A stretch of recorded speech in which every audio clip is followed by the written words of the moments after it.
स्वामी समर्थ दोस्त. तर आज मी बनवले सोयाबीन चिली. मस्तपैकी झाली. चला मग बघूया कशी बनवायची. इथं मी सोयाबीन घेतलेले हे मी गरम पाण्यातनं काढून घेतलेले आणि नितरत ठेवलेले आहेत. गरम पाण्यात कमीत कमी इथं थोडे 5-10-20 मिनटं राहू द्यायचे आणि नंतर मग काढून घ्यायचे आणि नंतर मग त्याच्यातनं असं पाणी नितरून घ्यायचं, पूर्ण कडक पिळून घ्यायचं, पूर्ण पाणी काढायचं. सोयाबीनचे मधलं जेवढं दाबता येईल आपल्याला तेवढं पाणी काढून घ्यायचं आणि मस्तपैकी मग हे करायचं आहे बघा. या पद्धतीने मी सगळे काढून घेईल आणि मग नंतर मग हे परत कढईमध्ये या कशात भांड्यात काढून घ्यायचे.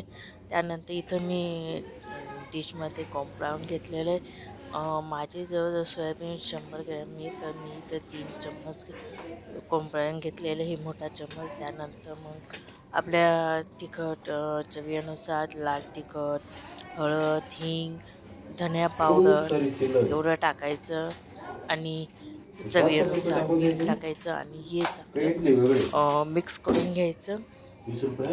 याच्यात तेल वगैरे काहीच टाकायचं नाही, फक्त असं कोरडं ठेवायचं आणि चांगलं मिक्स करून घ्यायचं. हे कॉर्नफ्लॉवर अगर तुमच्याजवळ कॉर्नफ्लॉवर नसेल तर तुम्ही तांदूळाचं पीठ पण घेऊ शकता. तांदळाचं पीठ पण चालतं. आणि नंतर मी इथं जे आपण सोयाबीन पाण्यातनं काढून घेतलेलं त्याच्यात हे टाकायचं, थोडं थोडं टाकायचं आणि मिक्स करत जायचं. एकदम सगळं नाही टाकायचं, थोडं थोडं टाकत जायचं आणि मिक्स करायचं. आणि जसं तुम्ही मिक्स करणार त्याचा कलर बदलेल. आणि हे बघा इथं बघा किती छान कलर आला. आणि थोडं थोडं जेवढं लागतं तेवढं टाकायचं, पण मला तेवढं सगळं लागून गेलं पीठ. आणि हे बघा कलर कसं लाल झाला. जसं तुम्ही चोळणार ना त्या कॉर्नफ्लॉवर सोयाबीनला तर तसं त्याचा कलर बदलेल. आणि नंतर मग चला मग आता हे फ्राय करून घेऊ. फ्राय करायच्या आधी मी इथं तयारी करून घेतली. तर पत्ताकोबी घेतलेली, शिमला मिरची, कांदा, आलं आणि लसूण बारीक चिरून घेतलेले एवढं घेतलं. याच्यात तुम्ही अजून दुसऱ्या भाजी पण घेऊ शकता, जसं गाजर वगैरे. मी तेवढं नाही घेतलं. इथं मी माझं तेल गरम झालेलं आहे. इथं मी सोयाबीन तळून घेईल मस्तपैकी. जास्त कडक नाही होऊ द्यायचे, मिडियम तळू द्यायचे. त्यांचा कलर वगैरे काहीच बदलत नाही, पण मग मी कलर बदलायची वाट पाहणार तर ते खूप कडक होऊन जातील आणि चवने देणार.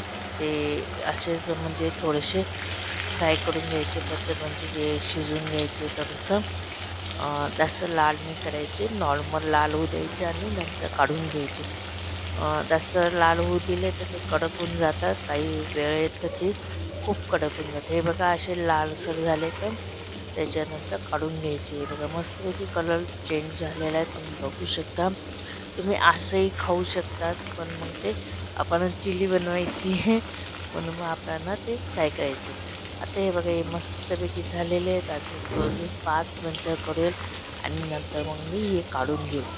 तर इथं हे बघा माझे मस्तपैकी झालेले आहेत. आता हे मी काढून घेईल आणि मस्त. आणि त्यानंतर मग टिश्यू पेपरवर काढून घ्यायचं. तेल चांगलं व्यवस्थित निघून घ्यायचं. तसं काही नाही, तेल असलं तरी काही प्रॉब्लेम नाही आहे. हे बघा हे मस्तपैकी काढून घ्यायचं. ह्याच पद्धतीने मी आता सगळे तळून घेईल आणि नंतर मग फ्राय करेल. आता हे बघा मस्तपैकी ह्याच पद्धतीने सगळे तळायचे आणि जास्त गोल्डन बिने लालसर होऊ द्यायचे आणि नंतर काढून घ्यायचे. हे मस्त असे आपण छान लागतात, खूप सुंदर लागतात. आणि त्यानंतर मग ह्या पद्धतीने मी आता सगळे तळून घेते आणि झाले माझे तळून झालेले आहेत बऱ्यापैकी. आणि ते सगळे माझे असे तळून घेतले मी.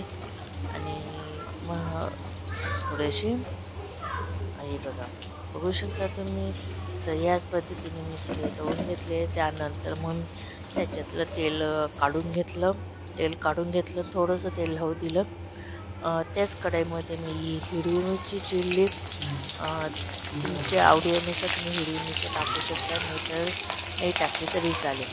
इथे हिरवी मिरची, नंतर लसूण, नंतर मग आलं हे सगळं चांगलं फ्राय करून घ्यायचे. आणि त्यानंतर मग ज्या आपण भाज्या घेतलेल्या त्या एक एक करून तळून घ्यायचे. आता कांदा टाकलेला आहे आणि कांद्यानंतर मग बाकी साईडचं तळून घ्यायचं.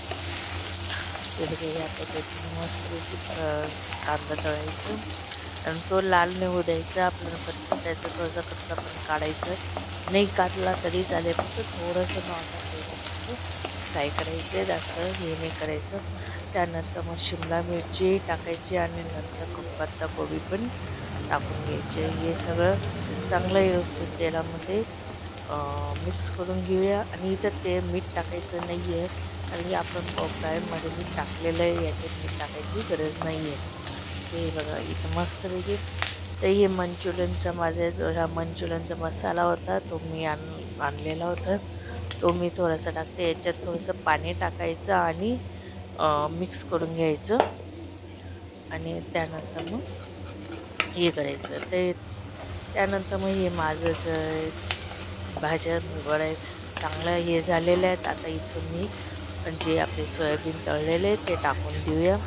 आणि सोयाबीन टाकल्यानंतर मग ते पण चांगले फ्राय करून घ्यायचे, मस्तपैकी फ्राय करून घ्यायचे इथं. आणि मिक्स करून घ्यायचे चांगले. आणि त्याच्यानंतर जे आपले सोया सॉस आणि चिली सॉस असतो तो टाकायचा. हे बघा हे माझं चांगलं मिक्स केलं गेलेलं आहे. आता मी इथं थोडंसं चिली सॉस आणि सोया सॉस तुमच्या आवडीनुसार तुम्ही टाकू शकता. तरी एक चम्मच टाकायचं, जास्त नाही टाकायचं, नाही तर असं गोल गोल लागतं. मी दोघं एक चम्मच टाकले. आणि मस्तपैकी फ्राय करून घ्यायचं. आणि एक दीड चम्मच टाकायचं, जास्त नाही. हे चिली सॉस टाकलं मी. आणि त्यानंतर जे आपण पाणी मिक्स केलं होतं तेही टाकून द्यायचं त्याच्यानंतर. आता हे बघा हे चांगलं मिक्स करून घेतलं. मी ते पाणी टाकताना तुम्हाला नाही दाखवू शकली, पण मी ते पाणी नंतर टाकलं आणि हे चांगलं मिक्स करून घेतलं. ते चिली मंचुरियनचं ते पाणी केलं तर मसाल्याचं पाणी पण टाकून मिक्स करून घेतलं. आणि चिली सॉस इथं आपला सोयाबीन चिली तयार आहे. कसे वाटलं हे बघा मस्त. तर सोयाबीन चिलीची माझी रेसिपी तुम्हाला आवडली असेल तर लाईक करा, शेअर करा, माझे चॅनल सबस्क्राईब नक्की करा. पुन्हा भेटूया पुढच्या व्हिडिओमध्ये. तोपर्यंत बाय. श्री स्वामी समर्थ.